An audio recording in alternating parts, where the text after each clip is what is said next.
जय शिवराय म्हणा. जय शिवराय. ठीक आहे. जेव्हा जेव्हा आपण कॉलेजमध्ये येतो तेव्हा गुड मॉर्निंग म्हणण्यापेक्षा जय शिवराय म्हणा, जय भीम म्हणा किंवा जय शाहू फुले आंबेडकर म्हणा किंवा जय क्रांती अग्रणी जीवा फुले म्हणा. ठीक आहे. तर आपण अगोदर काय बघितलं होतं, तर जवळजवळ महाजनपदामध्ये 8 महाजनपदे अगोदर आपण पाहिलेली आहेत. त्यामध्ये अंग, काशी, कोसर, वज्जी, मल्ल, चेदी, वत्स आणि गुरु असे जवळजवळ किती झालेले? 8 आपण अगोदर पाहिलेले. आता आज आपण पाहणार आहोत ते फक्त 4. त्याच्यामध्ये पांचाल, मत्स्य, सूरसेन आणि अश्मक हे 4 पाहणार आहोत. खरं तर एकदम 16 महाजनपद आहेत. ते जर आपण अभ्यासाला बसलो तर आपल्याला 3 ते 4 तास सहज लागतात. स्पष्टीकरण करून किंवा उदाहरण देऊन जर तुम्हाला सांगायचं असेल तर त्याला खूप वेळ लागतो. त्यामुळे प्रत्येक वेळेला 1 तास मी अगोदर घेते आणि त्यानंतर आपण शॉर्टकट मध्ये कमी वेळेमध्ये परत एक आपण रिव्हिजन करतोय. ठीक आहे. तर आज आपण बघणार आहोत ते काय, पहिलं पांचाल. पांचाल ह्याच्यामध्ये पंच पंच प्लस आलय म्हणजे काय आहे, 5 प्रदेशाचा संघ. 5 प्रदेशाचा तो संघ आहे. त्यामध्ये पूर्वा, तुर्वश, केशी, श्रेयांश आणि सोमवंश असे हे 5 संघ होते. त्या 5 संघाचा मिळून काय झालेला आहे, पांचाल प्रदेश झालेला आहे. ठीक आहे. हे राज्य कुठं होतं? दिल्लीच्या उत्तरेला हिमालयाच्या पायथ्यापासून ते चंबळ पर्यंत पसरलेले होते. ठीक आहे. म्हणजे हे राज्य कुठे आहे? दिल्लीच्या उत्तरेला, हिमालयापासून ते पूर्ण खाली चंबळ पर्यंत हे पूर्णपणे राज्य त्यावेळेस पसरलेलं होतं. हे पांचालचे 2 भाग झालेले होते. ही नदी कुठली आली याच्यामध्ये? गंगा नदी. गुड. गंगा नदी. म्हणजे गंगा नदीमुळे पांचाल राज्याचे 2 भाग झालेले होते. जो उत्तरेकडचा भाग आहे त्याची राजधानी अहिच्छत्र होती. राजधानी काय होती? अहिच्छत्र राजधानी होती. आणि जे दक्षिण पांचाल होतं याची राजधानी काय होती? कांपिल्य. लक्षात ठेवायचंय कारण बऱ्याच वेळेला असे प्रश्न ऑब्जेक्टिव्हला येत असतात. ठीक आहे. पांचालची दक्षिणची राजधानी कोणती होती? तर कांपिल्य ही दक्षिणची राजधानी होती आणि उत्तरेकडची राजधानी अहिच्छत्र राजधानी होती. आणि गंगा नदीमुळे याचे 2 भाग पडलेले होते. हे लक्षात ठेवायचंय कारण तुम्हाला असे राजधानीचे प्रश्न वारंवार येत असतात.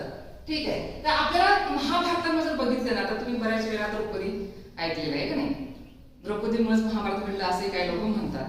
तर ती द्रौपदी ही राजकन्या कुठली होती?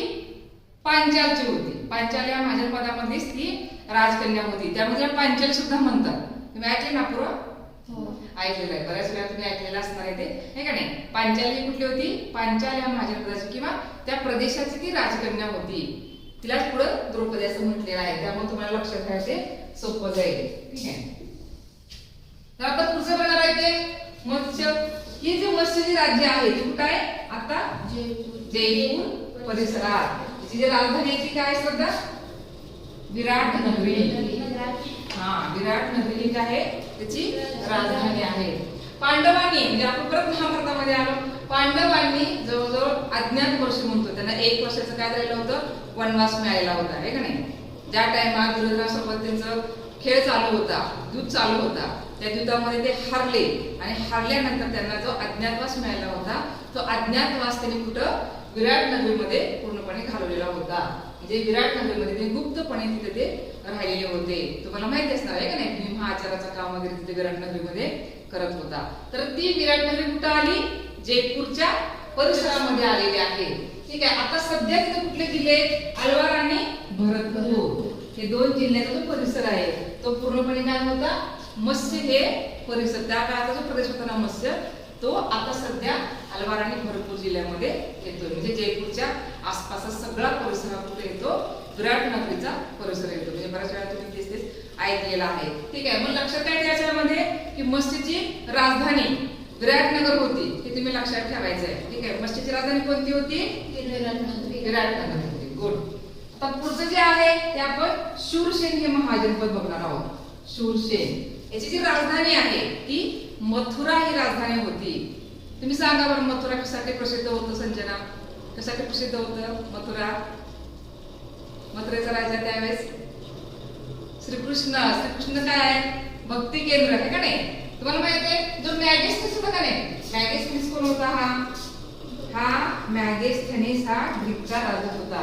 सेल्युकस निकेटर याचा हा ना राजदूत जो होता ना तो मॅगेस्थनीस त्याला पाठवलेलं होतं चंद्रगुप्तच्या दरबारामध्ये. चंद्रगुप्ताकडे पाठवलेलं होतं कुणाला?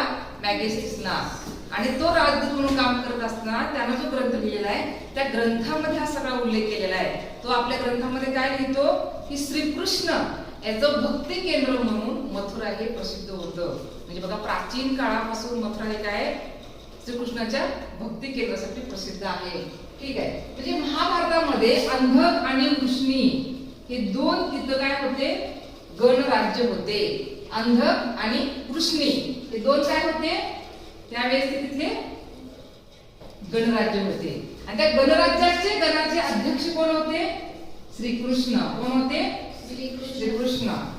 लक्षात घ्या, बऱ्याच वेळेला महाभारतामध्ये उल्लेख येतो की अंधक आणि वृष्णी ह्या दोन संघाचा किंवा ह्या दोन राज्याचा हा श्रीकृष्ण काय होता? गणाध्यक्ष होता. असा उल्लेख आपल्याला महाभारतामध्ये वारंवार येतो. लक्षात काय ठेवायचे की शूरसेन या महाजन पदाची राजधानी मथुरा होती. आणि मथुरा हे कलेसाठी आणि व्यापारासाठी आणि भक्तीसाठी अतिशय प्रसिद्ध असे ठिकाण होते. ठीक आहे. परत एकदा सांगा, शूरसेनची राजधानी कुठली? मथुरा. गुड. आता पुढचं बघायचं ते अश्मक.